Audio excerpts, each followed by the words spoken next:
کیا آپ جانتے ہیں کہ قربانی کا اصل مقصد کیا ہے؟ اللہ تعالیٰ نے ابراہیم علیہ السلام سے اسماعیل علیہ السلام کی قربانی کیوں مانگی؟ ہر سال عید الاضحیٰ کے موقع پر ہم جانور کیوں قربان کرتے ہیں؟ اگر آپ بھی ان سارے سوالوں کا جواب جاننا چاہتے ہیں تو اس ویڈیو کو اینڈ تک ضرور دیکھیں۔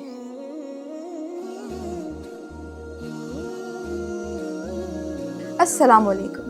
ہم سب جانتے ہیں کہ ابراہیم علیہ السلام اللہ کے نبی اور پسندیدہ بندے تھے۔ ابراہیم علیہ السلام کو خلیل اللہ یعنی اللہ کا دوست ہونے کا لقب حاصل ہے۔ کیا آپ کو معلوم ہے کہ اللہ کے چنے ہوئے نبی ہونے کے باوجود بھی ابراہیم علیہ السلام کو بڑی سخت آزمائشوں کا سامنا کرنا پڑا، جس میں سب سے بڑی آزمائش تھی بیٹے کی قربانی۔ اس بیٹے کی قربانی جو اللہ نے انہیں تقریباً 86 سال کی عمر میں عطا کیا تھا۔ یہ اللہ کا اصول ہے کہ اپنے پسندیدہ بندوں کو آزماتا ہے تاکہ یہ دیکھا جا سکے کہ بندے کے نزدیک اللہ کی محبت زیادہ اہم ہے یا اس کی دی ہوئی نعمتیں، جیسا کہ خود اللہ تعالیٰ نے سورہ بقرہ میں فرمایا وَلَنَبْلُوَنَّكُمْ بِشَيْءٍ مِّنَ الْخَوْفِ وَالْجُوعِ وَنَقْصٍ مِّنَ الْأَمْوَالِ وَالْأَنفُسِ وَالثَّمَرَاتِ وَبَشِّرِ الصَّابِرِينَ، کہ ہم تمہیں آزمائیں گے خوف کے ذریعے، بھوک کے ذریعے، جانوں، مالوں اور پھلوں میں کمی کر کے، اور صبر کرنے والوں کو خوشخبری سنا دیجیے۔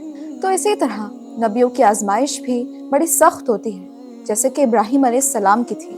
جب اسماعیل علیہ السلام دوڑنے کے قابل ہو گئے تو ابراہیم علیہ السلام کو ایک خواب آیا جس میں اللہ ان سے اپنی سب سے محبوب چیز قربان کرنے کو کہہ رہے ہیں۔ انبیاء علیہ السلام کے خواب بھی اللہ کی طرف سے وحی ہوتے ہیں، لہٰذا یہی خواب ابراہیم علیہ السلام کو لگاتار 3 دن تک آیا۔ انہیں سمجھ آ گیا کہ اللہ تعالیٰ انہیں اپنے بیٹے کو قربان کرنے کو کہہ رہے ہیں۔ یہ ایک بڑی آزمائش تھی اللہ کی طرف سے اپنے نبی کے لیے۔ ذرا سوچئے کہ ایک باپ سے اس کے بیٹے کی قربانی مانگی جائے تو اس باپ پر کیا گزرے گی؟ کیا اللہ اتنا ظالم ہے کہ وہ ایک باپ سے اس کے بیٹے کی قربانی مانگ رہا ہے؟ لیکن خلیل اللہ نے اللہ کے حکم کو سراخوں پر رکھا اور بنا کچھ سوچے سمجھے اپنے بیٹے کو قربان کرنے کے لیے تیار ہو گئے، اور پھر بیٹے بھی اسماعیل جیسے۔ جب ابراہیم علیہ السلام نے سارا واقعہ اسماعیل علیہ السلام کو بتایا تو انہوں نے کہا، ابا جان، اللہ نے آپ کو جو حکم دیا ہے آپ وہی کریں، انشاءاللہ آپ مجھے صبر کرنے والوں میں سے پائیں گے۔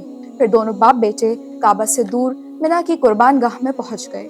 اسماعیل علیہ السلام نے فرمایا، میرا یہ کرتا میری ماں کو دے دیجیے، میرے ہاتھ باندھ دیجیے اور اپنی آنکھوں پر پٹی باندھ لیجیے، کہیں ایسا نہ ہو کہ مجھے دیکھ کر آپ اللہ کے حکم سے پیچھے ہٹ جائیں۔ پھر جب ابراہیم علیہ السلام اسماعیل علیہ السلام کو قربان کرنے کے لیے چھری پھیرنے لگے تو اللہ نے فرشتے کو حکم دیا جس نے اسماعیل کی جگہ ایک دمبے کو رکھ دیا، اور ابراہیم علیہ السلام کے ہاتھوں وہ دمبا ذبح ہو گیا۔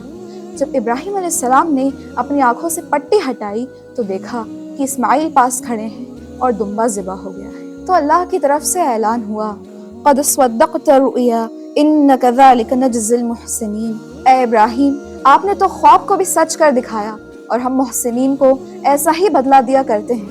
یقیناً یہ کھلی ہوئی آزمائش تھی اور ہم نے اسماعیل کے فدیے میں ایک ذبیحہ دے دیا۔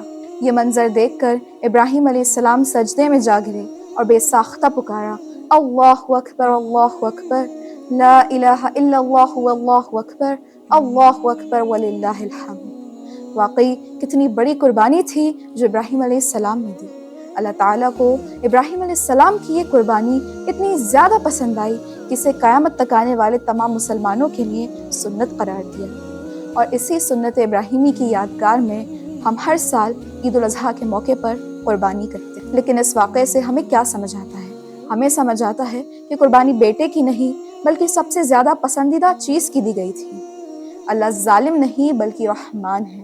اللہ اگر بندے کو آزماتا ہے تو اس آزمائش میں بندے کو اکیلا نہیں چھوڑتا۔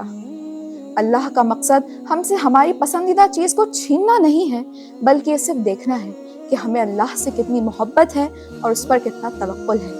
اس عید الاضحیٰ پر قربانی کا اصل مقصد سمجھتے ہوئے ہم سب نیت کریں کہ ہم بھی اپنے اسماعیل یعنی کہ اپنی نفس کو قربان کریں گے، پھر اللہ بھی ہمیں اسحاق یعنی نئی نعمتوں سے نوازیں گے۔ امید کرتے ہیں کہ آپ کو ہماری یہ ویڈیو پسند آئی ہوگی۔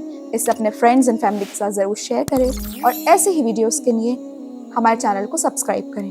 جزاک اللہ خیر۔